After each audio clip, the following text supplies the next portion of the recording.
Have you ever dreamed of exploring the galaxy? How about fighting off evil in epic battles, forming relationships with non-human races, or just being a part of a larger story? Well, Mass Effect has all that. Ever since the first game was released in 2007, this sci-fi adventure became an instant hit. With the newest installment in the series, Mass Effect Andromeda, the series takes you away from the Milky Way galaxy and places you in the unexplored Andromeda galaxy. Hi, I'm Kyle with the Leaderboard, and this is my favorite show on the Citadel. This is my favorite store on the Citadel. If you want to learn more about this universe, then you're on the right ship. So why the hell are we standing here? This is 107 facts about Mass Effect. Let's get started. I should go.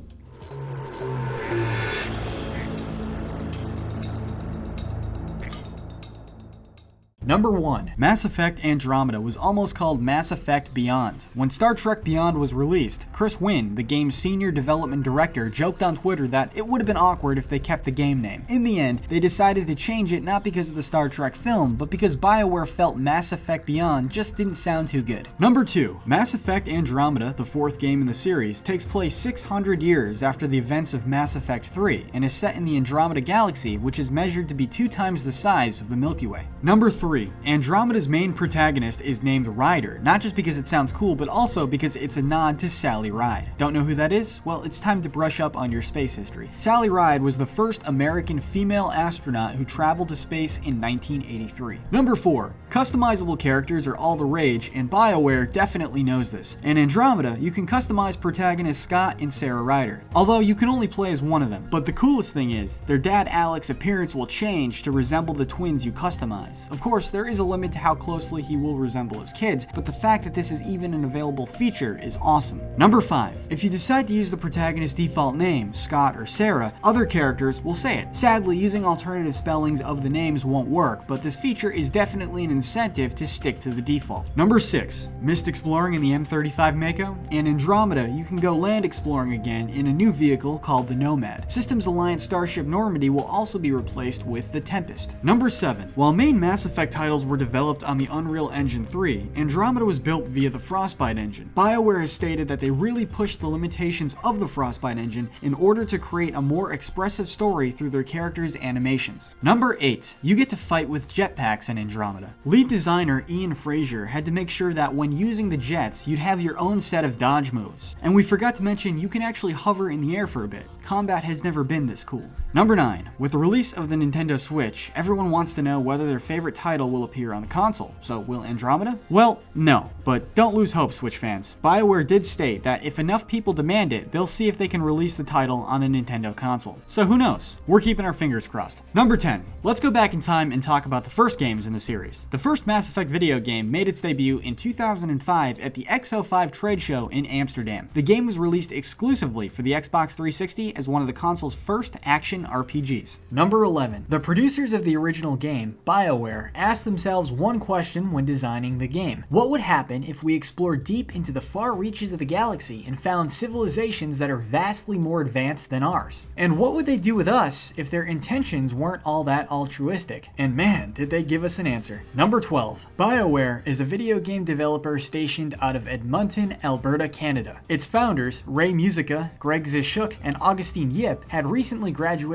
medical school. They don't call them the BioWare doctors for nothing. Number 13. BioWare is responsible for such game franchises as Neverwinter Nights and Dragon Age, as well as the 2 Star Wars Knights of the Old Republic games and the Old Republic MMORPG. Number 14. When asked why BioWare makes predominantly role-playing games, Greg Zishuk pointed to his early experiences as a younger gamer. He said, as younger gamers growing up, for whatever reason, we really identified with role-playing games and played a lot of them. I just personally thought that was always the strongest experience. Number 15. BioWare's first game was Shattered Steel, which was a mech simulation game in 1996 for MS-DOS and Mac OS. Number 16. Ray Musica, one of the co-founders of BioWare, is a Canadian entrepreneur and general manager of the BioWare label at Electronic Arts. LucasArts. He sold BioWare to EA in 2008. Number 17. Director Casey Hudson explained that the key theme of Mass Effect was organics versus robots. Number 18. BioWare emphasized cinematic storytelling as a crucial aspect of Mass Effect's presentation, which you can see in the well-crafted cutscenes and general cinematic feel of the gameplay. Number 19. When asked if BioWare put more emphasis on writing than other video games, BioWare responded, "For sure. You'd be hard-pressed to find another company or another game that's had 8 writers on it, let alone 8 in-house writers, plus a lead writer. Sounds like Hollywood." Number 20. BioWare's first Mass Effect game was developed from the creative momentum of their Star Wars game, Knights of the Old Republic. They enjoyed making the Star Wars game, but felt creatively stinted, so they set out to make an original game with complete creative freedom. That game was Mass Effect. Number 21. BioWare was fed up with role-playing games where you walk into a bar and everyone has one generic thing to say, and there's this one guy who has a lot to say, and he's the guy who you ought to be talking to. They decided to create a world where you could talk to anyone endlessly. They just might not have anything interesting to say. Can it wait for a bit? I'm in the middle of some calibrations. Number 22. When the creators of Mass Effect sat down to make the game, they knew they had complete creative freedom. The biggest questions the team asked themselves, as Casey Hudson said, was, what do you most want to do in a science fiction story? Their answer was basically a starship to have memorable moments in and reasons to go out into the galaxy and search for things. Number 23. The biggest challenge of the first Mass Effect was keeping it simple. Hudson said, what usually happens is the first thing you put on paper starts out way too complicated. There are too many themes and it's not very cohesive. Like solving a math equation, you have to collapse things down. Like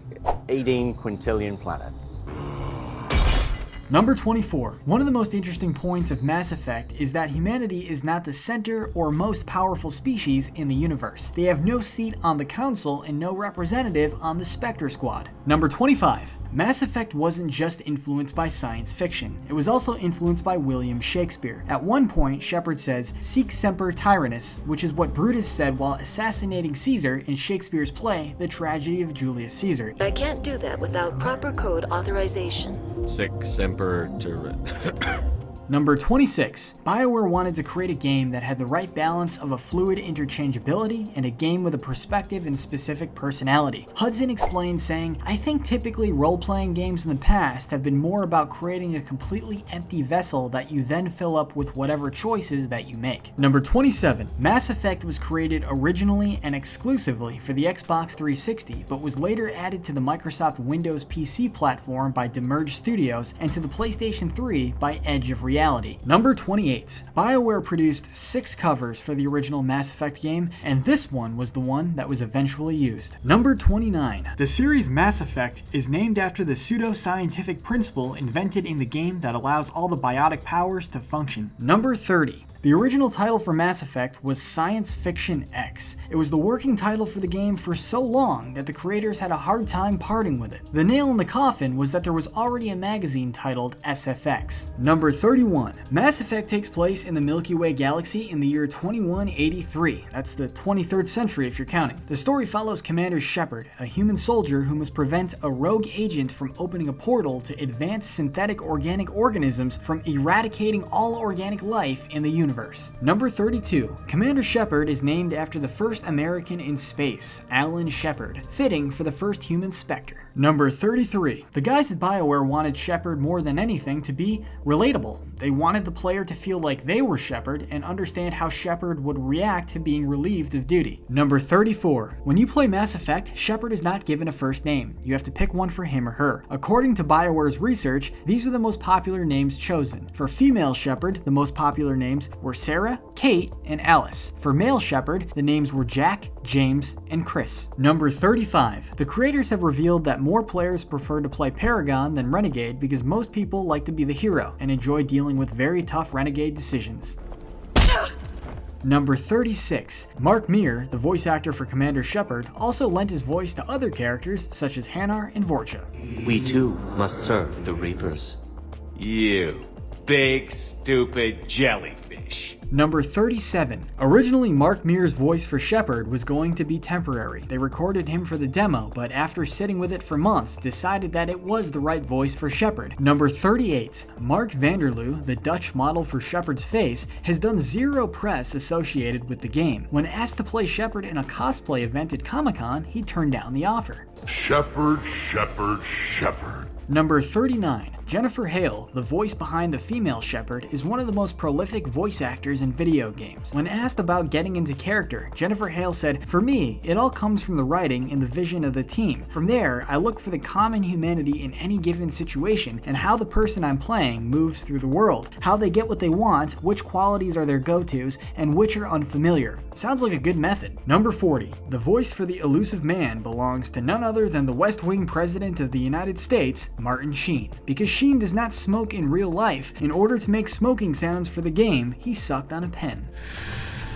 Number 41. You can import your character from across the entire Mass Effect trilogy. You will keep your level and stats, as well as all the choices and relationships that you made in the course of the trilogy. Number 42. The biotics feature in the Mass Effect franchise allows the user to defy and bend physics. For example, a player can manipulate the gravity around a target or stop a target from moving or using abilities. Number 43. Garrus Vakarian was introduced in the first Mass Effect game as a CSEC officer who's exhausted from his duties. The writer Mac Walters was in charge of his creation. Number 44. Mass Effect uses a dialogue wheel, where the player's dialogue choices are represented by a wheel. The options to the left of the wheel will continue the conversation, where the options to the right will end it. The dialogue at the top of the wheel is more polite, while the dialogue towards the bottom is more rude and aggressive. Number 45. Space cows may be cute, but don't turn your back on them or they'll use those extra hands to steal your credits. According to game designer Dusty Everman, you can't trust an animal that can milk itself. Number 46. The planet Amaranthine has the same name as the city in the game Dragon Age Origins Awakening. Number 47. When Shepard attempts to restore power to the Peak 15 facility, the VI named Mira will pop up and say, "It looks like you're trying to restore this facility. Would you like help?" This sentence was inspired by the infamous Microsoft Word animated paperclip character who asks if you need help when you don't need it. Number 48. The Krogan species was created with the attributes of bugs and bats. I kinda missed the part where bugs and bats had huge humpbacks, but hey, it's all good. Number 49. The Genophage is a superweapon created by the Solarians that makes Krogan females impotent. When released, Krogan females who maintain fertility are able to use it as leverage, like Shiagar, who could attract strong males to her army. Women. Number 50. Annoying Solarians is one of Shepard's favorite pastimes. Their biggest pet peeve is when people touch their stuff. Again, I would ask you to refrain from touching that. Number 51. There are 9 Citadel races in Mass Effect: Asari, Drell, Elcor, Hanar, Keepers, Solarians, Turians, Volus, and of course, humans. Number 52. When creating the Asari race in the game, BioWare decided that they needed an entire species of aliens that were beautiful women. Number 53. Well, it makes sense that the Asari are attractive to humans. They look rather similar to us, but why are Asari attractive to other races? One fan theory suggests that it's because they're born with biotic abilities, and goes on to say that maybe they can control the minds of other species. Number 54. Morton Solus was introduced to the franchise in Mass Effect 2. He was voiced by Michael Beatty in Mass Effect 2 and by William Salyers in Mass Effect 3. Number 55. Morton Solus's face was inspired by two things: 1950s aliens and Clint Eastwood. Number 56. Another alien-related fact: the voice for Admiral Stephen Hackett belongs to the actor Lance Henriksen, borrowed from the sci-fi classic film Aliens. Number 57. The character Joker has something unique to say about every teammate who joins your team, and not surprisingly, based on his name, some of these lines are funny. Number 58. He also makes movie references. After the Krogan Scouts mission, Joker almost perfectly references the movie, you guessed it, Aliens, when he says, "Should we nuke them from orbit? It's the only way to..." Never mind, let's get out of here. Number 59. In the first mission with Tali, Joker says, "Only way they'll detect us is if you all start singing the Russian national anthem." This is a reference to The Hunt for Red October. Number 60. Brooks, one of the beloved characters in the Citadel, has a death worthy of a Shakespearean drama. It's revealed that Brooks was saved as a child by a mysterious woman who Brooks would later shoot in the back. Brooks' fate, of course, comes full circle when, in the end, Brooks is shot in the back by Shepard. Number 61. In the first Mass Effect, there's a side mission called Rogue VI. When you complete the mission and kill the VI, a message will pop up in binary code that translates to help. Number 62. and specific locations including Altali, Netmos, Notocrux, Elitania, and even Luna, it is believed and reported by players in the Mass Effect community that songs from an extinct race of Rachni can be heard. Number 63. Biotic powers were developed on the planet Ingana. The planet was engulfed in Element Zero, and the only race that could survive were those who developed powers to handle it. Number 64. The Citadel Council, famous for refusing to believe in the return of the Reapers, has a council hall that is shaped like, you guessed it, a Reaper. Number 65. If you visit the Earth's moon, you'll find an interesting Easter egg. It's the Soviet Union Luna 23 probe that crashed on the moon in the 1970s. Number 66. The Citadel Council, the UN of the Mass Effect world, take their time making decisions, just like a real-world bureaucracy. When they're informed the Citadel will be attacked by a Reaper, they take a coffee break. Politics, man. Politics. Number 67. Reapers are giant robots that hibernate in space before finding and harvesting all sentient life, which is just a nice way of saying killing everyone. Number 68. Lead writer Mac Walters has stated that two of his favorite characters are Arya and the Elusive Man. He claims to love them because of their moral ambiguity. Both of them have very clear goals, but you never know quite how to take them. They're not obviously good or obviously bad, so, they're like human beings. Number 69. Mass Effect was originally banned in Singapore due to the female Shepard's ability to have sex with female Asari. Singapore later lifted the ban and gave the game an M18 rating. Number 70. The initial release of the first Mass Effect game was met with controversy. News outlets talked at length about a sex scene with Shepard and Liara. Who can forget Fox News having the word sex box on the TV screen? Who would have thought that 6 seconds of bare blue alien butt would get everyone worked up? Number 71. GameSpot praised Mass Effect for its progressive storytelling, saying it's got a unique take on the chase the bad guy across the universe plot, and just when you think you've got everything figured out, the game throws you another surprise. Number 72. IGN gave the first Mass Effect an amazing 9.2 out of 10 rating, making it an editor's choice. They praised the game's attention to detail and homage to science fiction films. Number 73. The original Mass Effect won many awards, including Best RPG at the 2007 Spike Video Game Awards, Role-Playing Game of the Year at the 2008 DICE Awards, and was named Game of the Year by the New York Times. Number 74. In Mass Effect 2, human colonies are under attack and disappearing. Commander Shepard must make an alliance with Cerberus, a parliamentary organization, to understand what happened. Number 75. Because naming things in games is so difficult,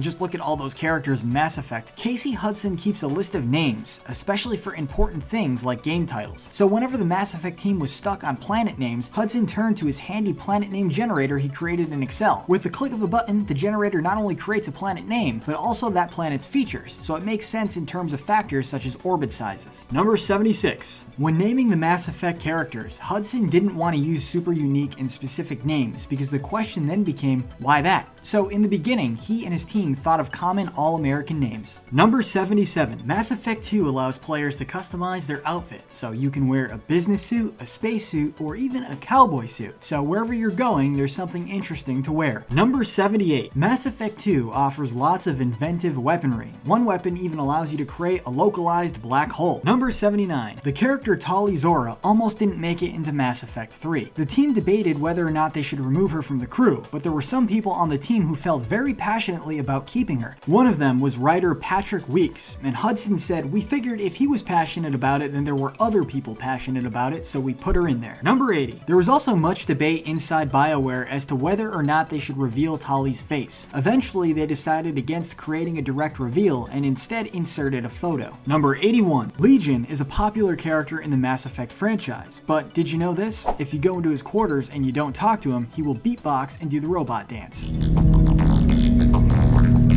Number 82. In the open galaxy of Mass Effect 2, if you try to launch a probe in Uranus, EDI will reply, "Probing Uranus." Nice one, BioWare. Number 83. If you recruit Zaid after finishing the main story, you're able to kill him at the completion of the loyalty mission. Though I don't know why anybody would want to do that. Number 84. There's an homage to Star Trek in Mass Effect 2. If you go to the port observation deck and turn left, you'll find a card table. This is in reference to the card playing scene in Star Trek: The Next Generation. Number 85. Ray Musica told Forbes magazine that gamers should definitely play Mass Effect 3, saying that if they're just going to play one Mass Effect title, we'd rather them start with this one. because we think this is the best game in the franchise. This is the most exhilarating, most visceral, intense action. Number 86. Multiplayer wasn't available until Mass Effect 3, but developers did try to integrate it into the first two games, but they found it difficult to do so because they were still trying to figure out exactly what the Mass Effect experience was. Number 87. During 2009, BioWare Montreal was actually working on a game titled Mass Effect Team Assault, which would have been a multiplayer first-person shooter similar to the game Battlefield. The game was put on hold when BioWare introduced the multiplayer feature for Mass Effect 3. Number 88. News of Mass Effect 3's multiplayer capabilities was leaked several times. First in 2010, when BioWare posted a jobs listing asking for existing single-player user experiences and make them multiplayer safe. And then in a leaked South African advertisement where one can see clear examples of multiplayer play. Number 89. Mass Effect 3 offers 3 different story modes: Action, Story, and Traditional. Action lets you play with minimal cutscenes, Story lets you play with maximum cutscenes, and Traditional has a good mix of both. Number 90. In Mass Effect 3, there are a total of 12 characters that a player can forge a romantic relationship with. Take your time to find that special someone. Number 91. Mass Effect 3 offers a better combat mode than the previous 2 games. This combat mode allows players to roll, sprint better, and use climbable ladders. Number 92. Buzz Aldrin, one of the first 2 astronauts to step foot on the moon, was asked to lend his voice to the final lines of the trilogy as the character Stargazer. Buzz is currently 87 years old and still doing super cool things. Number 93. If you import your Mass Effect 2 save with Morth alive, Morth's name will appear on your health bar instead of Banshee in the final battle of Earth. Number 94. In Mass Effect 3, the Brute is one of the most feared foes, a mutation created with Reaper technology which fuses Krogan and Turian victims, which combines Krogan blood rage with Turian military prowess. Number 95. During the development of Mass Effect 3, there were plans of creating a final boss, and there was even concept art made for this. Hudson would eventually scrap the idea, claiming that it was too video gamey, and that it didn't make any sense to the story. Number 96. Many of the scenes in Mass Effect 3 were shortened from the original, including the beginning Vancouver mission and the ending Beam Rush sequence. Many fans complained about the ending, saying that the squad members from the final Rush sequence magically appear in the Normandy. BioWare later released an extended cut that explained these plot holes. Number 97. It was reported that there are 45,000 lines of dialogue in Mass Effect 3, which is twice as many as the original Mass Effect. Number 98. The lead writer of Mass Effect 3, Mac Walters, stated that his favorite modern game outside of Mass Effect is Uncharted 2. Considering how blockbuster movie-ish Uncharted 2 was, that sorta makes sense. Number 99. In Purgatory, you can get drunk as Shepard and pass out. The screen will fade to black and you'll wake up on Aria's couch. Number 100. As the Leviathan DLC reveals, in the Mass Effect universe, the first race to dominate the galaxy was the Leviathans, who created synthetic races to protect organic life. Those synthetic races would later betray the Leviathans and create the first Reaper. Number 101. Ever notice anything strange about the Catalyst character's voice? That's because it is more than one. The developers decided to record and mix together the voices of both the male and female Shepard to create the Catalyst. Creepy. Number 102. Because Mass Effect has such a vast universe, one person alone cannot answer every question about it. The writers each specialized in one aspect of the world. For instance, one worked on the codec entries, while another focused on planets. However, according to Hudson, there is at least one writer who does know almost everything, and that is important because it usually takes a couple people to understand even remotely how the Mass Effect universe works. Number 103. The original Mass Effect game sold over 3 million copies as of 2012, and Mass Effect 2 sold over 4 million. Number 104. Mass Effect 3 sold almost 900,000 copies in North America within the first day, and by the end of its first week of release, 3.5 million copies were sold. As a whole, Mass Effect 3 made over $200 million. Number 105. Mass Effect 3 is perhaps the most divisive game in the series due to its ending that capped off the trilogy. It got to the point where EA released paid DLCs and updates to explain and amend the ending. Number 106. Mass Effect has been adapted into a series of comics, most notably Mass Effect Redemption, a 4-part series published in 2010 which covers the time between Mass Effect and Mass Effect 2. Number 107. Mass Effect was also adapted into a theme park ride in 2016 called Mass Effect New Earth. It's a 4D cinematic style ride at California's Great American Amusement Park. Once again, I'm Kyle, and thank you so much for watching 107 Facts about Mass Effect. Did we miss any cool Easter eggs? Which title in the series is your favorite? Comment below and let us know. We have new videos dropping every week, so let us know what games you'd like to see covered next. And don't forget to click that bell icon to become part of our notification squad. And if you like getting more from your games, subscribe to the Leaderboard, where we help you game smarter.